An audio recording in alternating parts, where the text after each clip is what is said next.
Everyone knows the story of Oliver Twist, but what if I told you that I have never seen this musical until I went to check out the latest production that just opened in the West End? In this video, I'm gonna share my thoughts with you and why you should go and check out this musical. Have you seen Oliver? Let me know in the comments below. Welcome to my channel. My name is Christina and I'm here to help you have the best London theatre experience by sharing my reviews, cheap ticket deals, and London insights. If this sounds like a little bit of you, then make sure to like and subscribe. Oliver the musical is based on a novel by Charles Dickens, Oliver Twist. Not many writers and novelists have such a special place in London's heart as Charles Dickens because he did live and breathe this city, both good and bad. And in Victorian London and England, there was way more bad than good to talk about, so this is not a happy story. The story follows Oliver, who is an abandoned orphan and he's left in this workhouse, and one day when he asked for more food, they decided to sell him because he was not an obedient child. And from here, the plot starts. He's first sold to this couple who are running a funeral shop, and that is the first time when Oliver is faced with completely being on his own, and he decides to run away from it. And while running away, he meets Artful Dodger, who is a thief, and this way he joins this gang of boys who are street thieves. And from here, his adventures continue all the way up until the end, where a different plot continues, but I'm not going to spoil it for you if you're not aware of this, which I doubt, but let's keep it a secret. So Oliver is a bleak story set in a very difficult time in London. So why do people love it so much? Where there is a lot of hope, kindness, and just general upbeat vibe, which is mainly due to music. And this is kind of what solidified this as a classic of musical theatre. Let's talk about the music. The music is written by Lionel Bart, who has written this in 1960 when this musical premiered for the first time. And ever since, it's been a massive commercial success, and it's gone on to perform all over the world, including Broadway in many different countries around the world. And the best part about this musical is that it is not sad at all. There are maybe a couple of heartfelt ballads, but overall it's a very upbeat and seemingly happy show with a lot of happy tunes and catchy numbers that will literally make you dance in your seat. So how is this possible when the story is so sad, as I mentioned? Well, Lionel has leaned into some general themes of love and hardship and community. I think that this show has a lot of people coming together. I think even in the workhouse there is a community of children, and then there is a community of guardians, and then when Oliver becomes a thief, there is a community of thieves. And I think when there is a big community of people, it is inevitable to have a big belter of a song that is just a big number, and it's really nice to see it on stage. The song that gave me goosebumps is definitely Where Is Love, which is a song that Oliver sings when he's left alone for the first night in this place where he was sold to, and he needs to sleep in a coffin. And he sings this song asking, where is this love that everyone is talking about? Where is the hope? And does he actually deserve it? And it is such a beautiful moment, especially because Oliver is played by a really young actor, normally between ages of 9 to 11, and their voices are so soft and beautiful. And in this case, I've seen Kian Eagle Service, who delivered this song spectacularly. Like, I really felt like crying and being so emotional at the same time of how beautiful that moment in the show was, especially because what precedes that number is quite a few upbeat songs, and then after it, it also goes straight into something that is a bit more catchy and is entertaining to watch. So I think this is a perfect way to break those two very hectic narratives that happen around Oliver. Also, food, Glorious Food, is one of the most beloved classics that everyone enjoys because it's one of those opening numbers that lures you in straight away. It showcases the action of the musical from the get-go and you are hooked. So it was fantastic seeing that on stage. Probably the biggest and most emotional ballad in the show, apart from Where Is Love, is As Long As He Needs Me, sang by Nancy, who delivers this as a heartfelt ballad for loving a man who is ultimately not good for her, and it was one of those numbers that got a massive standing ovation. Consider Yourself is another number that is absolutely delightful to watch on stage, especially in this production. The character of Artful Dodger is shining through this number, and it is such a fun and amusing way to see friendship develop on stage, and this is all helped with amazing set and costume design and different choreographies that really helped this number come to life.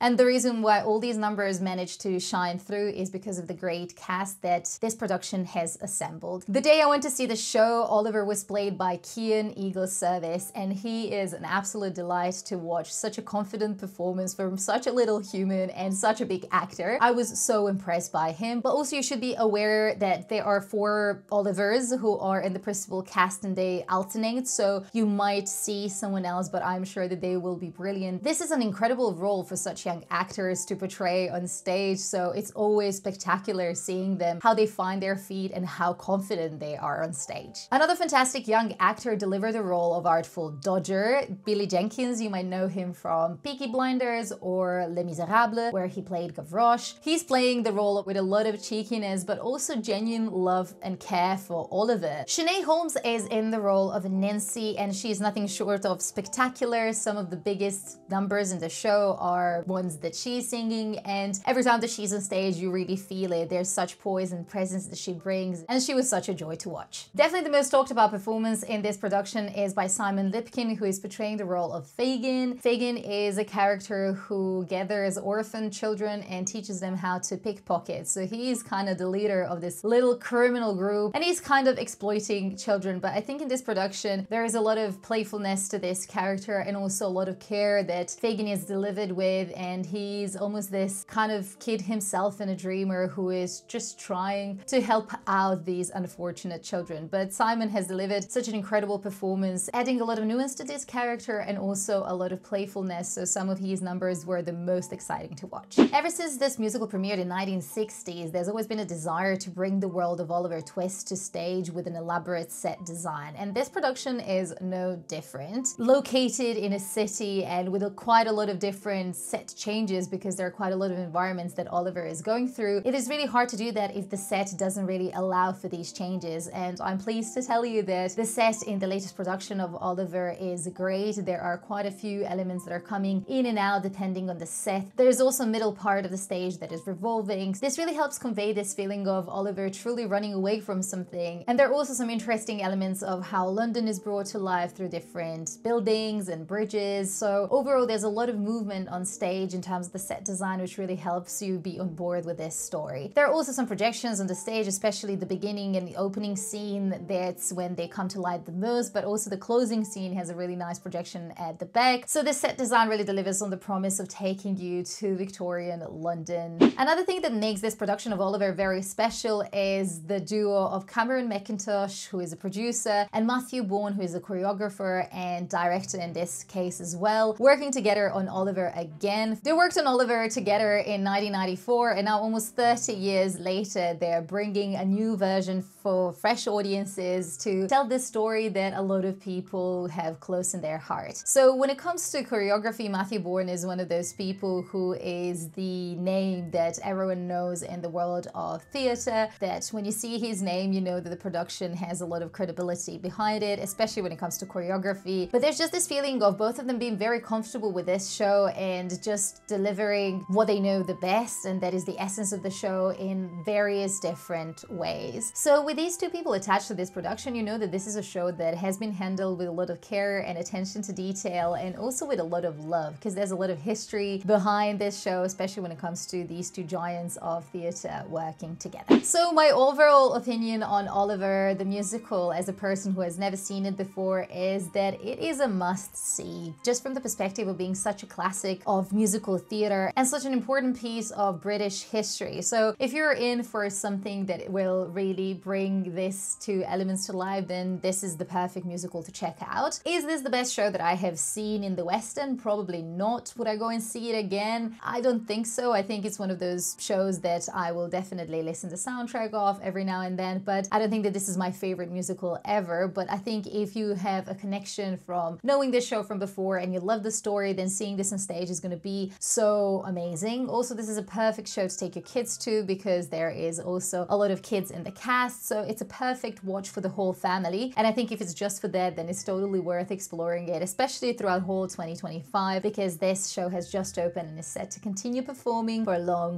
time. If you're not 100% sold on seeing Oliver, then I'm pleased to tell you that there are a few more shows that I really enjoyed in 2024, which you can still see in 2025, so check out this video.